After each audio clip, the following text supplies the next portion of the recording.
అందరికీ నమస్తే. Welcome back to crack జై తెలుగు.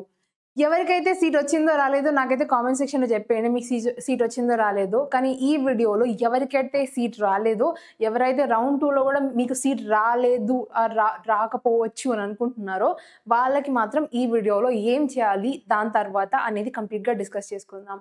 డోంట్ పానిక్ గైస్, భయపడొద్దండి. ఈ వీడియోలో నేను చెప్తాను మీకు. ఫస్ట్ మనం మీ నో సీట్ అంటే ఏంటో అర్థం చేసుకుందాం, ఓకేనా? నో సీట్, జోసాలో సీట్ లేదు, ఇంకా రౌండ్ 1లో సీట్ లేదు, ఇంకా రౌండ్ 2లో సీట్ లేదంటే మీ సీసాబ్ కౌన్సిలింగ్ అనేది కంప్లీట్‌గా ఎండ్ అయిపోతుంది ఏ సీట్ లేకుండా.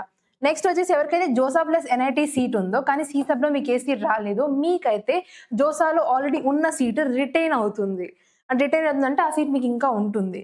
మీరు సరెండర్ అయ్యారు రౌండ్ 1లో, కానీ రౌండ్ 2లో మీకు ఏం రాలేదు. అప్పుడు మీకు ఆబ్వియస్లీ సీట్ అనేదే లేదు, ఇంకా ఈ సిస్టంలో మీకు సీట్ అనేదే లేదు. దాని తర్వాత మీకైతే రౌండ్ 2లో సీట్ అలాట్ అయింది, కానీ మీరు రిపోర్టింగ్ అన్నీ మిస్ అయ్యారంటే మీ సీట్ రిజెక్ట్ అయిపోయినట్లు, క్యాన్సిల్ అయిపోయినట్లు.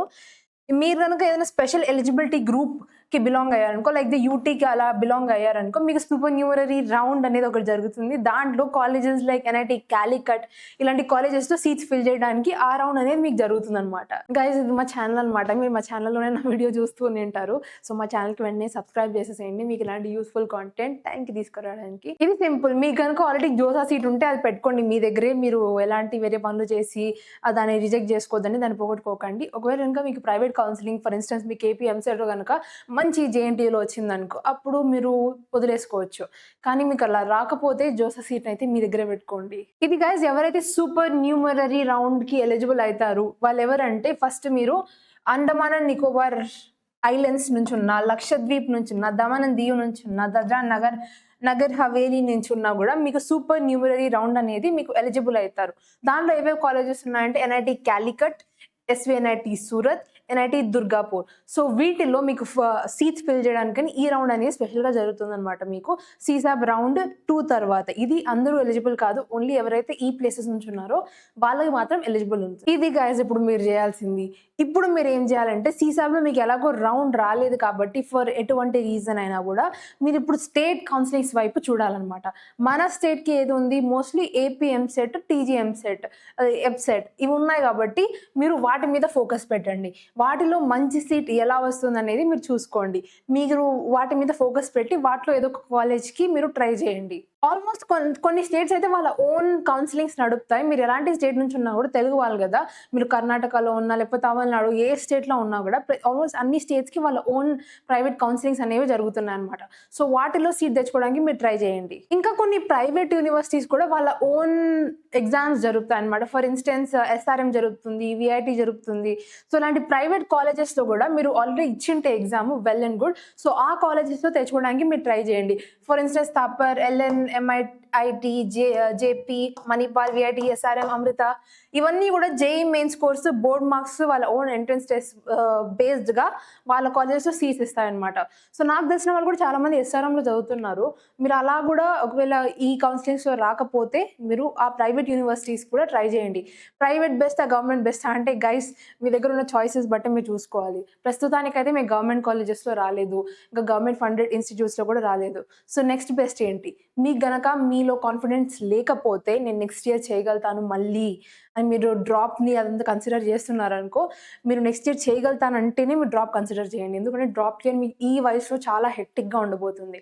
సో మీరు నిజంగా చేయగలిగితే అప్పుడు తీసుకోండి, లేకపోతే నెక్స్ట్ బెస్ట్ ఆప్షన్కి వెళ్ళండి. మీకు నెక్స్ట్ బెస్ట్ ఏంటి? ఈ కాలేజెస్, ప్రైవేట్ కౌన్సిలింగ్స్ లేదా స్టేట్ కౌన్సిలింగ్. సో వాటికి మీరు ట్రై చేయండి. అండ్ గైస్, ఈ జెన్యూన్ వేకెన్సీకి మీరు చూస్తూ ఉండండి. కొన్ని కాలేజెస్ ఏం చేస్తాయంటే అవి సీట్స్ ఫిల్ చేయడానికి ట్రై చేస్తాయి, కానీ లాస్ట్ మినిట్ ఎగ్జిట్స్ అనేవి జరుగుతాయి. వేరే కాలేజ్కి మూవ్ అవ్వడము చిల్డ్రన్, లేకపోతే సమ్ డ్యూ టు వాళ్ళ పర్సనల్ రీజన్స్ వల్ల ఆ స్టేట్లో ఆ కాలేజ్కి వెళ్ళకపోవడం ఇలాంటివి జరుగుతాయి అనమాట. సో అప్పుడు వేకెన్సీస్ అనేవి క్రియేట్ అవుతాయి. మీరు ఆ వేకెన్సీస్ని తీసుకొని మీరు అవి బాగా, మీకు ఒకవేళ విఐటీలో ఇంట్రెస్ట్ ఉంది, మీరు విఐటీ వెబ్సైట్ని బాగా అబ్జర్వ్ చేస్తూ ఉండండి. సో మీకు అబ్జర్వ్ చేస్తే వేకెన్సీస్ కనుక వచ్చాయనుకో, మీరు లేకపోతే అలాంటి ఆపర్చునిటీ ఉందనుకో కాలేజ్ వెళ్ళడానికి, సో మీరు ఈజీగా అప్పుడు అప్లై చేసి వెళ్ళొచ్చు అనమాట. కానీ నాకు తెలిసినంత వరకు ఈ ఎగ్జాంపుల్ పనికిరాదు, ఎందుకంటే విఐటీ ట్రిపుల్ అనే ఒక ఎగ్జామ్ ఉంటుంది. ఆ ఎగ్జామ్ రాసిన వాళ్ళకి వేకెన్సీస్ ఉంటాయి. కానీ ఆ కౌన్సిలింగ్లో కూడా ఒకవేళ మీరు లిస్ట్లో ఉండి మీరు కన్వర్ట్ అయితే తీసుకోండి. ఇప్పుడు మీకు సీసాబ్‌లో కాలేజ్ రాలేదు కాబట్టి మీరు ఎటువంటి సివిల్ గానీ, మెకానికల్ గానీ ఇలాంటి బ్రాంచెస్‌కి మీరు నచ్చకపోయినా కూడా కాంప్రమైజ్ అవ్వాల్సిన అవసరం లేదు.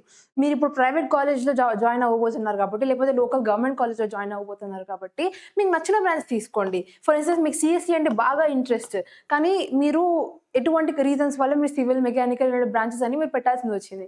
కానీ ఇప్పుడు అవసరం లేదు. ఎందుకంటే మీరు మీ ఓన్ బ్రాంచ్‌ని చూజ్ చేసుకోవచ్చు. ఇలాంటి బ్రాంచ్‌ని చూజ్ చేసుకున్నారనుకో మంచి మంచి ప్రోగ్రామింగ్ స్కిల్స్ కానీ అవన్నీ బిల్డ్ చేసుకున్నారనుకో అప్పుడు కూడా మీరు టెక్‌లో మీ కెరియర్‌ని బిల్డ్ చేసుకోవచ్చు. సమ్ టైమ్స్ మీ స్కిల్ మ్యాటర్స్ మోర్ దాన్ మీ కాలేజ్. సో మీరు మీ స్కిల్ మీద ఫోకస్ పెట్టండి. ఇదైతే చాలా చాలా కేర్‌ఫుల్‌గా తీసుకోవాలన్నమాట. పార్షియల్ డ్రాప్ అనేది. సో పార్షియల్ డ్రాప్ అంటే మీరు కాలేజ్‌లో చదువుతూ మీరు వేరే కాలేజ్‌లో జాయిన్ అయ్యి జేఈకి ప్రిపేర్ అవ్వడం. నెక్స్ట్ జేఈకి. అంటే మీరు ఏదో కాలేజ్‌లో ఎన్రోల్ అయ్యి ఉన్నారు. కానీ మీరు సైడ్ బై సైడ్ జేఈకి ప్రిపేర్ అవుతున్నారు. ఎందుకంటే మీ జేఈ ఇంట్రెస్ట్ కాబట్టి. పార్షియల్ డ్రాప్‌లో ఆఫ్‌కోర్స్ మీ కాలేజ్ కరిక్యులమ్ ఉంటుంది. దానికి సైడ్ బై సైడ్ చదువుతున్నారు కాబట్టి it is going to be hectic obviously. కానీ పార్షియల్ డ్రాప్‌లో ఉన్న అడ్వాంటేజ్ ఏంటంటే మీకు ఆల్రెడీ ఒక బ్యాక్ సీట్ అనేది ఉంది. పడితే కూడా మీకు కుషన్ అనేది ఉంది. మీ కాలేజ్ ఉంది. ఒకవేళ జేఈ మీకు వర్కౌట్ అవ్వలేదనుకో ఆ కుషన్ అనేది ఉంది. సో ఇలా కూడా మీరు ప్లాన్ చేసుకోవచ్చనమాట. ఫర్ ఇన్‌స్టెన్స్ నేను ఒక ఎగ్జాంపుల్ తీసుకున్నాను రోహన్ అనే అబ్బాయి గురించి. అతను స్టేట్ ఇంజినీరింగ్ కాలేజ్‌లో సీఎస్‌సి బ్రాంచ్‌ని చూజ్ చేసుకున్నాడనమాట. కానీ అతను సైడ్ బై సైడ్ జేఈ 2027కి కూడా ప్రిపేర్ అవుతున్నాడు. అతని పర్సెంటైల్ ఇంప్రూవ్ అవ్వలేదనుకో ఏం కాదు. ఎందుకంటే ఆ కాలేజ్‌లో ఆల్రెడీ సీఎస్‌సి సీట్ ఉంది. సో అలా కూడా మీరు చేసుకోవచ్చు. ఒకవేళ మీ ప్లాన్ అయితే పార్షియల్ డ్రాప్ అయితే నాకు కామెంట్ సెక్షన్‌లో చెప్పండి. మీ పార్షియల్ డ్రాప్ తీసుకుంటున్నారనుకో నేను ఒక స్ట్రాటజీ కూడా చెప్తాను. ఆల్రెడీ మేము దాని మీద స్ట్రాటజీ వీడియో చేసాము. బట్ ఒకవేళ మీరు పార్షియల్ డ్రాప్ తీసుకోవాలనుకుంటున్నారనుకో నాకు కామెంట్ సెక్షన్‌లో చెప్పండి. ఇది ఇప్పుడు take a full drop for JEE 2027. ఇది చాలా కాంట్రోవర్షియల్. ఎందుకంటే ఫుల్ డ్రాప్ తీసుకోవాలంటే మీకు ఆ మెంటల్ స్టామినా అనేది ఉండాలి. మీరు లైక్ ఆ ప్రెషర్‌ని తీసుకోగలగాలి. ఎందుకంటే మీ ఫ్యామిలీ నుంచి వస్తుంది, మీ మమ్మీ డ్యాడీ నుంచి వస్తుంది, మీ బ్రదర్ సిస్టర్ నుంచి వస్తుంది. అన్ని చోట్ల నుంచి మీకు ఎగ్జామ్ ప్రెషర్ అనేది ఉంటుంది. మీరు అంటారు ఓకే మా మమ్మీ డ్యాడీ అంత ప్రెషర్ పెట్టరు అని. బట్ ఇంటర్నల్‌గా మీకు ఆ ఫీలింగ్ అనేది ఉంటుంది. అయ్యయ్యో! నేను తీసుకుంటున్నాను ఒక ఇయర్ గ్యాప్. నేను కొట్టకపోతే అయిపోయింది నా పని అని. సో ఇలాంటి థాట్స్ అనేది మీరు ఇంటెన్షనల్‌గా కాకపోయినా కూడా మీకు ఆ థాట్స్ అనేవి వస్తూ ఉంటాయి. అలాంటి థాట్స్‌ని మీరు బేర్ చేసి జేఈ మీద ఫుల్ ఫోకస్ పెట్టగలుగుతారా లేదా అనేది డిసైడ్ చేసుకున్న తర్వాతే ఇలాంటి పెద్ద డెసిషన్ తీసుకోండి. ఓకేనా? జేఈ డ్రాప్ తీసుకోవాలంటే అంత లైక్ మీరు ఆలోచించి తీసుకోండి. లేకపోతే ఐ సజెస్ట్ ఇప్పుడు partial drop is better than full drop అనమాట. సో ఇది. అండ్ ఆల్సో ఎటువంటి స్టూడెంట్స్ తీసుకోవాలి? ఎవరికైతే 91% వచ్చింది. కానీ అదే టైంలో బోర్డ్స్‌కి కూడా ప్రిపేర్ అవుతున్నారు. వాళ్ళకి బోర్డ్స్‌లో బాగా వచ్చింది. కానీ జేఈఈ అయితే కాంప్రమైజ్ అయింది. వాళ్ళకి తెలుసు నేను ఫుల్ గనుక ఇచ్చాననుకో నేను ఖచ్చితంగా 97, 98 ఈజీగా టచ్ అయిపోద్దని. సో అలాంటి వాళ్ళు డ్రాప్ తీసుకుంటే మేక్స్ సెన్స్. ఓకేనా? ఎవరికైతే లైక్ అరౌండ్ 60, 70 వస్తుంది. ఆఫ్టర్ మీరు ఫుల్ ఎఫర్ట్ పెట్టా గూడా.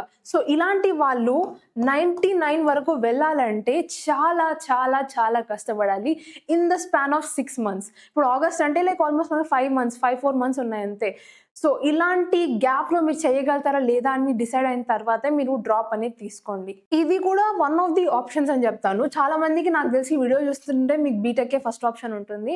బట్ ఒకవేళ మీకు స్పెషలైజేషన్స్ మీద ఇంట్రెస్ట్ ఉందనుకో for instance BSc computer science కానీ, BCA, BSc data science, mathematics, statistics ఇలాంటి వాటి మీద ఇంట్రెస్ట్ ఉందనుకో లోకల్ గవర్నమెంట్ కాలేజెస్‌లో తక్కువలోనే అయిపోద్ది. ఒకవేళ మీరు గనక మీ స్తోమత అది కాదని అనుకుంటున్నారనుకో, మీ స్తోమతకు తగినట్లుగా నేను ప్రైవేట్ కాలేజెస్ అఫోర్డ్ చేయలేను.